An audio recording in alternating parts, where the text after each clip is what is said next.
پنجاب کے جن شہروں اور قصبات کا ذکر ہم پچھلی ویڈیوز میں کر چکے ہیں، ان کے تہذیبی اور تمدنی پہلوؤں کا جائزہ لیں تو قدیم شہر زیادہ تر دریاؤں کے کنارے یا ان کے نزدیک آباد ہوئے اور آج بھی آباد ہیں۔ البتہ کئی شہر صدیوں کے عمل کے نتیجے میں رخ بدلنے کے باعث دریاؤں سے دور ہو گئے۔ ماہرین کے مطابق قدیم دور میں دریائے سندھ ہڑپہ کے مغرب میں کہیں نزدیک ہی بہتا تھا۔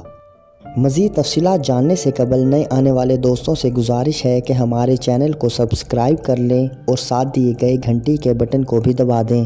ہڑپہ میں سنسکرت کا لفظ اپا سرحد یا کنارے کو ظاہر کرتا ہے، گویا یہ پنجاب کے 5 معاونوں اور سندھ ساگر کے مصروبہ علاقوں کی حد پر تھا۔ رگ وید میں ہڑپہ کی لڑائی اسی حد پر ہوئی تھی۔ دریائے سندھ مغرب کی طرف ہٹنا شروع ہوا اور اس کے 5 معاون دریا بھی اپنے راستے بدلنے لگے۔ اسکندر اعظم کے ہندوستان پر حملے کے وقت چناب اور سندھ کہروڑ کے قریب آپس میں ملتے تھے۔ اس دور میں چناب جہلم کے مصروبہ علاقوں میں گھس گیا تھا۔ راوی اور بیاس بٹالہ کے قریب مل کر اکٹھے ہڈیارہ نالہ میں لاہور اور قصور کے درمیان بہتے تھے۔ قدیم زمانے میں کسی زلزلے کے نتیجے میں راوی بٹالہ کے اوپر شمال کی طرف مڑ گیا۔ بٹالہ پر مرکوز روہی نالہ اور پٹی نالہ اس کی چھوڑی ہوئی یادگاریں ہیں۔ بیاس کی وادی کے گرد و نواح میں زلزلے کے باعث قصور کہروڑ پکا لمبائی میں بہاول نگر سے ساہیوال کے قریب تک 5000 سال پہلے پوری زمین دھنس گئی تھی اور اسی وجہ سے کئی شہر مٹی کا ڈھیر ہو گئے تھے۔ بیاس بھی اپنی راہ گزر چھوڑ کر جنوب مغرب کی طرف چلا گیا ہے، اب اسے سکھ بیاس کہتے ہیں۔ راوی کی قدیم گزرگاہ موجودہ قلعہ ملتان اور شہر کے ساتھ ساتھ رہی ہے، گویا پنجاب کے تمام دریا ماضی میں ایک دوسرے کی گزرگاہ پر بہتے رہے ہیں۔ اسی لیے ماضی میں اگر ایک شہر دریائے جہلم کے کنارے آباد ہوا تو ہو سکتا ہے کہ وہ صدیوں سے اس عمل کے بعد دریائے چناب کے قریب آ گیا ہو۔ بعض مورخین کا خیال ہے کہ 1245 میں جب مغل سردار منگوتا نے ملتان پر حملہ کیا تو اس وقت ملتان شہر دریائے چناب کے مغربی کنارے پر تھا۔ البتہ جب امیر تیمور ملتان پر حملہ آور ہوا تو ملتان کا شہر دریائے چناب کے مشرق میں واقع تھا اور دریا موجودہ گزرگاہ میں بہتا تھا۔ اسی طرح 15ویں صدی میں دریائے چناب موجودہ جھنگ شہر کے مشرق میں بہتا تھا اور آج کل یہ دریا جھنگ سے 7 میل دور مغرب میں بہہ رہا ہے۔ پنجاب کے جو شہر اور قصبات دریاؤں کے کنارے آباد ہوئے اور آج بھی آباد چلے آ رہے ہیں، ان میں دریائے سندھ کے کنارے اٹک، مکھڈ، کالا باغ، میاں والی، کندیاں، پپنا، بھکر، لیا، ڈیرہ غازی خان، مٹھن کوٹ، چاچڑا شامل ہیں۔ یہ تمام شہر اور قصبات کئی مرتبہ سیلاب کی نظر ہوئے اور اس کے ہاتھوں نقصانات اٹھاتے رہے۔ ڈیرہ غازی خان کا پرانا شہر تو مکمل دریا نے ہڑپ کر لیا، پھر یہ 1910 میں موجودہ جگہ پر قائم ہوا۔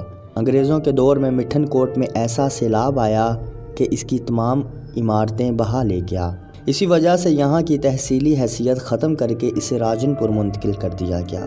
دریائے جہلم کے کنارے جہلم، ملک وال، پنڈ دادن خان، میانی، بھیرا اور سرگودا کا قصبہ ساہیوال آباد ہیں۔ بھیرا بھی کئی بار اجڑا، برباد ہوا اور پھر آباد ہوتا رہا۔ دریائے چناب جسے رومانی دریا بھی کہتے ہیں، سوہنی میوال، ہیر رانجھا اور سسی پنو کی داستانیں اس سے منسوب ہیں۔ اس کے کنارے آباد ہونے والے شہروں اور قصبات میں سوہدرا، وزیر آباد، رسول نگر، جلال پور، پنڈی بھٹیاں، چنیوٹ، جھنگ اور شورکوٹ شامل ہیں۔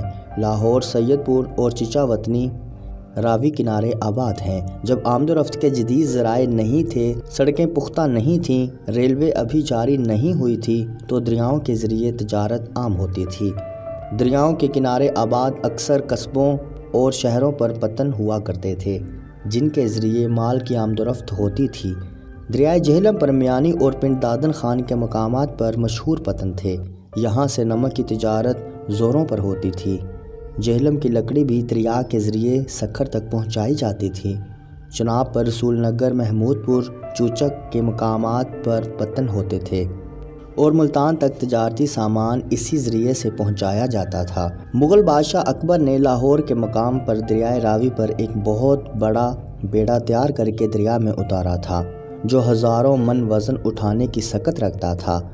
دریائی تجارت کے باعث ان شہروں کے تاجر خوشحال ہوتے تھے، ان میں رونق بانسبت دوسرے شہروں کے زیادہ ہوتی تھی۔ انگریزوں کے عہد تک یہ خوشحالی اور رونق برقرار رہی۔ سڑکوں کی تعمیر اور ریلوے نظام کے اجراء کے بعد دریائی راستے سے تجارت ختم ہو کر رہ گئی۔ بسیں، ٹرک اور ریل گاڑیاں دنوں کا کام گھنٹوں میں کرنے لگی۔ اس طرح دریائی تجارت کے باعث خوشحال شہر اور قصبے بھی زوال پذیر ہونے لگے اور ان کی جگہ ریلوے اسٹیشنوں اور زرعی منڈیوں کے قیام کے باعث نئے شہروں کو عروج حاصل ہونے لگا۔ میانی پنڈ دادن خان، بھیرا، مٹھن کوٹ جیسے شہروں کی عظمت ختم ہو کر رہ گئی اور آج یہ ماضی کی شان و شوکت میں گم درمیانے درجے کے پسماندہ قصبات کی حیثیت سے زندگی گزار رہے ہیں۔ دریاؤں کا وہ پانی جس کے سینے پر چلتی کشتیاں کبھی ان کے پتنوں پر اترتی تھیں، اب ان کے لیے مفید نہیں رہا، بلکہ کبھی کبھار ان کے گھروں کو اجاڑنے کے لیے آ جاتا تھا۔ ویڈیو کو لائک اور شیئر کریں، چینل کو سبسکرائب کر کے بیل آئیکن کا بٹن ضرور پریس کریں۔